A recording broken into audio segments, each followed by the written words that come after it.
Hey moms and dads, we're going to go a little further in a lesson we talked about earlier, which is about oppositional defiant disorder. In that last lesson, what I was trying to do was invite you to kind of get in a little deeper with your children to understand that, yeah, they're angry, but they're angry, and anger is a feeling. And so they have thoughts that are causing these feelings. And we want to be able to get in before they can explode and get angry to see what they're really thinking about things. And if we can get in there, we can connect with them, they're going to be more likely over time to come to us and share with us how they feel. Maybe they feel like no one loves them, or they can't do anything right, or they don't understand what's going on, or school is too hard, life is hard. We don't know. But the more that we can start this communication with them, the closer we get to helping them with this anger issue. You also know that in that video, I still said, remove those food triggers, right? Just like if you were having an issue with anger and you told me that you drink 3 cups of coffee a day, or if you are that carboholic, or you like to drink a lot of wine during the nights, I'm going to tell you that's something that's going to definitely affect your behavior and your level of edginess.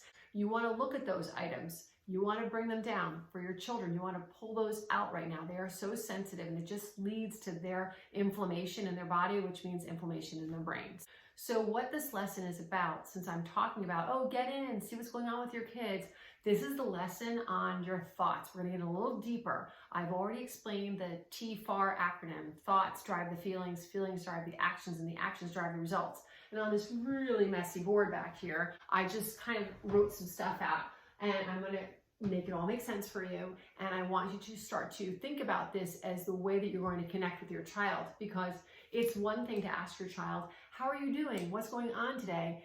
It's another getting a little bit further and say to them, I have another board down here, I'm just going to hold it up, but there's a question at the top that says, what are you making this mean? You want your kids to start to catch what they're making things mean. I mean, we've all been with people that get angry very quickly, and you want to be like, whoa, cool down, it's not a big deal. And you know that if it's yourself and maybe your spouse has said to you like, oh, calm down. Nobody likes to be told like calm down or relax, because you're in it. In that moment, somebody telling you to calm down isn't going to work. So what we want to do is start to get our kids to recognize what they're thinking, which is causing all this anger. So what I have up here is teaching our kids to catch their thoughts. Don't worry about the messy stuff in here. I'm going to go over that with you. Over here I have the thoughts drive the feelings, feelings drive the actions, and actions drive our results. Every results you get, it always comes back and supports the thoughts that you originally had about that topic. So everything we do stems from our thoughts. When we want to fix something, we want to fix the result, a lot of us go, oh, let me change my action, let me change my action. You can't change a result by just changing your actions. You got to go up and change your thoughts. Once you change your thoughts, you're going to generate new feelings. Your feelings are going to drive the new actions, and the actions will drive a whole new result. So do not come at any problem from the action line. All right. So what I have up here is a scenario. I have a situation where I put up a conversation that I have had with Charlie before in the past. And what I did was I was noticing that he was always getting angry and upset and frustrated and sad and everything else you can imagine when it came to doing schoolwork. So this was months ago, and I homeschooled him this past year, and I finally just got right down with him and I said, what do you think about school? What do you think? And after some time, he gave me the truth, because at first he just said, I just don't want to do it. I'm like, well, let's get into that. So we ended up with some statements like this: school is hard, school takes too long, school is useless, and I'm not smart enough. All right, that's what he believes. So then, what does that make you feel then, Charlie, when you have to do your schoolwork? It makes me upset, sad, frustrated, angry, and jealous, because the other kids can do it faster. Great. So what action do you take when it comes to doing your schoolwork? I wrote, not much, walk away, complain, or cry. What's the end result? No work is done. Fine. This isn't the way we're going to live. We can't. Although a lot of people stay over here in many different facets in their life. They just stay over here and they believe all the lies. That being said, we come over here and we sit with them and we say, what can we get as a more useful thought? If you're going to think about school, let's get in here. Let's see what you really believe. Now that took some time. We sat on that for like at least 10 minutes. I had to get it out of them. I had to find evidence that these things were true. You know, Charlie, doesn't everybody help you? Don't you always have more than enough time? So I'm like, I have more than enough time. And in the end I go, Charlie, you always get it done. That was actually another one. I always get it done. And after some talk, we came up with these. I do hard things. I can always ask for help. Everyone wants to help me. I always have enough time. I'm very smart. I always am learning. It's good to learn. And bottom line is, it's no big deal. So how do you feel now about schoolwork? He said, I felt happy, peaceful, and relieved. Great. What action will he take now if I give him a homework paper? Okay, a little bit of work done. What's my result? Some work is done. Now we take a break. We come back again. We keep practicing these thoughts.